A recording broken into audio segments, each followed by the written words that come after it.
فیصلے کے لیے یہ نہیں دیکھا جاتا کہ یہ مسلمان ہے یا غیر مسلم ہے. جو قوانین شرعی ہیں، یہ قاضی کی بات ہو رہی ہے. عربی میں قاضی کہتے ہیں چیف جسٹس کو، قاضی اور قضات. فیصلے اس کے مطابق ہوتے ہیں. آج آپ نے دیکھا کہ دین کے اثرات مسلمانوں پر مرتب کیوں نہیں ہو رہے؟ اس کی وجہ یہ ہے کہ سب سے اہم چیز ہے فیصلہ. پاکستان میں غریبوں کو انصاف نہیں ملتا، صرف امیروں کو ملتا ہے، بڑوں کو ملتا ہے. اس لیے نقصان ہو رہے ہیں. تو ہم بھی کہہ دیتے ہیں کہ فارغ بیٹھے ہو نفل پڑھتے رہو، لیکن یہی نفل پڑھنے والا، یہی تبلیغ کرنے والا، یہی پارسا، یہی تسبیح پڑھنے والا اس کے پاس جب فیصلہ آئے تو یہ فیصلہ اس طرف کرتا ہے جدھر اس کا ذاتی مفاد ہو. پھر اثرات کیا مرتب ہو؟ چاہیے تو یہ تھا کہ جو نماز اور روزہ کا پابند ہے وہ فیصلہ بھی اس اعتبار سے اعلیٰ طریقے سے انصاف کے مطابق کرتا، مگر نہیں ہو رہا. اور یہی کمزوریاں.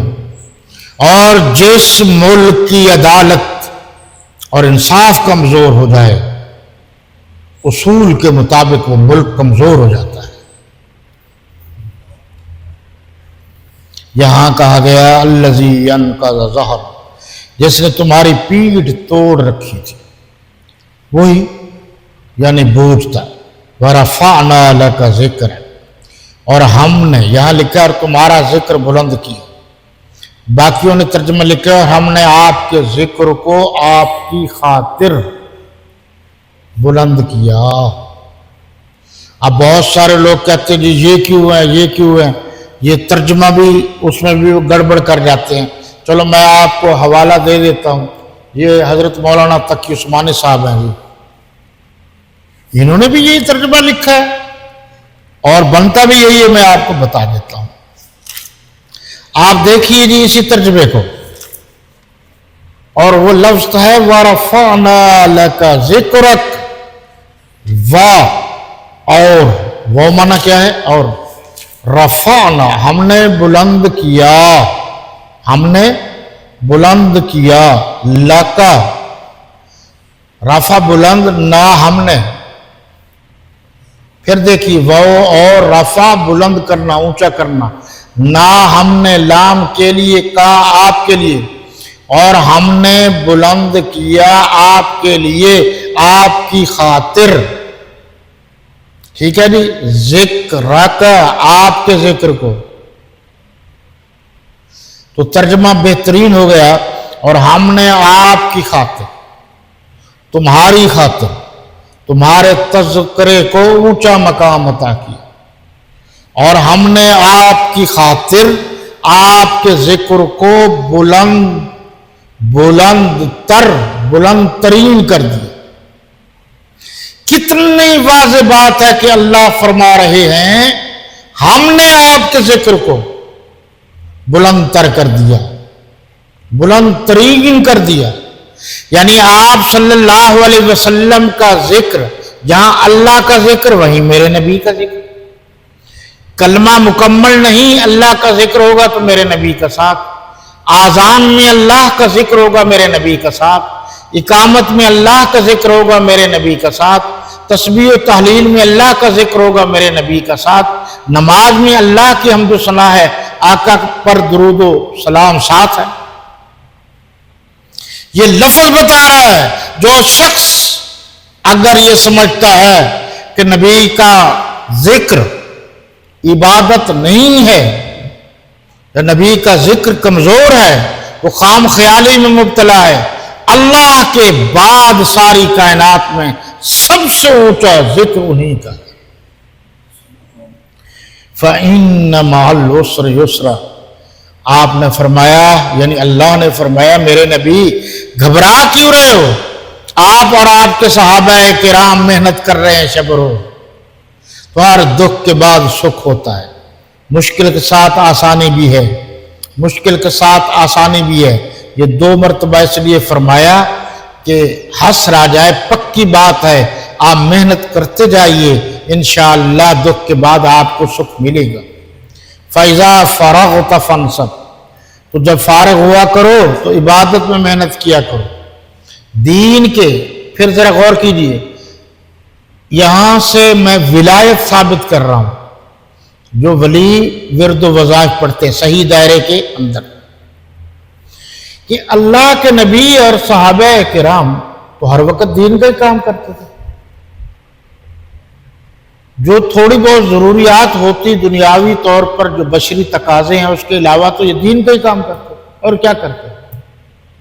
لیکن پھر بھی فرمایا اس دین میں ساری باتیں آ گئیں، تبلیغ بھی آ گئی، جہاد بھی آ گیا، تمام معاملے۔ فرمایا کہ جب تم فارغ ہوا کرو تو کبھی اللہ سے تنہائی میں لو لگانے کے لیے اس کو یاد کیا کرو۔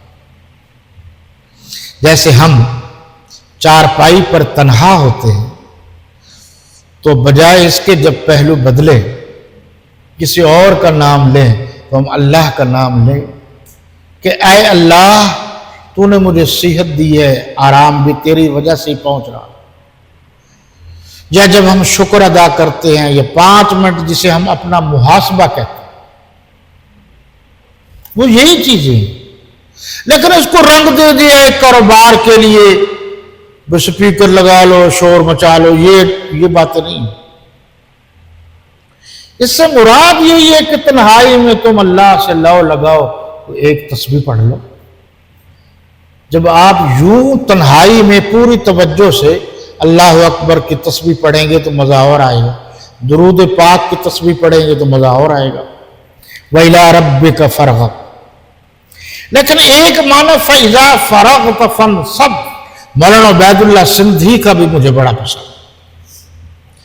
آپ کو پتہ ہے کہ ہمارے علماء میں ایک انقلابی شخصیت گزری ہے، مولانا عبید اللہ سندھی۔ تاریخ ریشمی رومال میں ان کا بڑا اہم کردار ہے۔ تو وہ بڑے ہماری طرح بڑے کھلے ڈھلے ذہن کے تھے۔ تو ان سے بھی کسی نے اس دور میں پوچھا کہ جناب آج کل پینٹ کی بڑی ویلیو ہے، تو کیا ہم پہن لیں؟ تو انہوں نے عجیب جواب دیا، وہ کہنے لگے ضرور پہنو، زیادہ سے زیادہ پہنو، چھوٹے بڑے کو پہناؤ، کمزور آدمی کو پہناؤ، بار بار پہناؤ، تاکہ انگریز سمجھتا ہے کہ پینٹ پہنتا ہے اس کی ویلیو زیادہ ہو جاتی ہے، اس کو عام کر دو تاکہ اس کی ویلیو ختم ہو جائے۔ ذہن ہے، کسی چیز کو زیادہ کر دینے سے بھی اس کی ویلیو ختم ہو جاتی ہے۔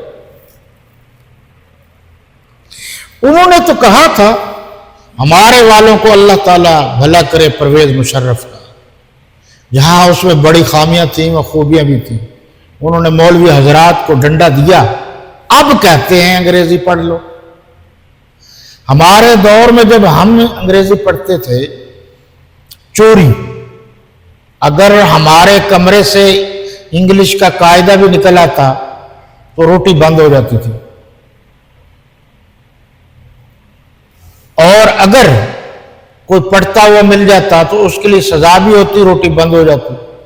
اور اب وہی مولوی اپنے مدرسے میں انگلش ٹیچر رکھتے ہیں، اور جناب اب میٹرک تک تو یقیناً کرا رہے ہیں نا ہمارے، یعنی اب بھی ہمیں پیچھے رکھنا چاہتے ہیں۔ ہمارے وقت میں یہ حرام تھی، اب حلال ہے۔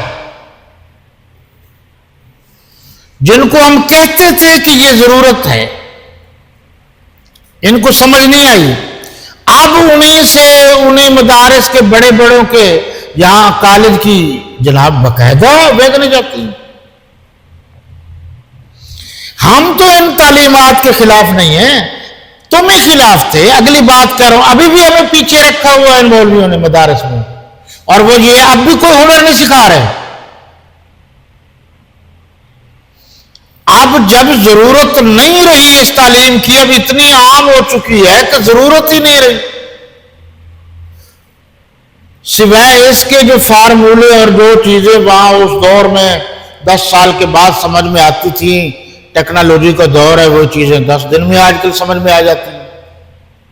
لیکن اصل چیز تو اب یہ ہے کہ جو علماء جو عالم دین آپ کے مدرسے سے پڑھ کر نکلے وہ بھکاری نہ بنے، ہاتھ نہ پھیلائے، نوکریاں ملتی نہیں ہیں وہ کوئی کام کر لے، تم کو ہنر سکھاؤ۔ دارالعلوم دیوبند جس کو کہا جاتا ہے، آج بھی اور اس وقت بھی تعلیم کے ساتھ ساتھ ہنر سکھایا جاتا تھا۔ آپ کا واسطہ نہیں پڑا، جو ہمارے پرانے علماء ہیں جہاں وہ بڑے بڑے جید علماء ہوتے تھے وہاں وہ حکیم بھی ہوتے تھے، وہاں وہ درخان بھی ہوتے تھے، وہاں وہ موچی بھی ہوتے تھے، وہاں اس دور میں یہ جلد سازی کا بڑا دور تھا، جلد ساز بھی ہوتے تھے۔ آج کل تو کام کرنے کو ہی برا سمجھا جاتا ہے، اور اگر کوئی بیچارہ مولوی کوئی چھوٹی موٹی دکان کر لے تو مقتدی برا سمجھتے ہیں،